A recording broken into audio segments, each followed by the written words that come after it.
To install an app on a Firestick, start by going to the home screen and selecting Settings from the top menu. Choose the option that corresponds to your device.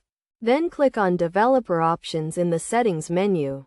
Enable the option to allow apps from unknown sources, which will prompt a warning message. Click Turn On to proceed. Next, return to the home screen. Select the search icon and enter Downloader using the on-screen keyboard. Install the Downloader app. Then open it and enter the URL link to initiate the download process of the app's APK file. Once the download is complete, click Install to install the app on the Firestick device. After installation is finished, the app can be launched from the Apps and Channels section on the home screen.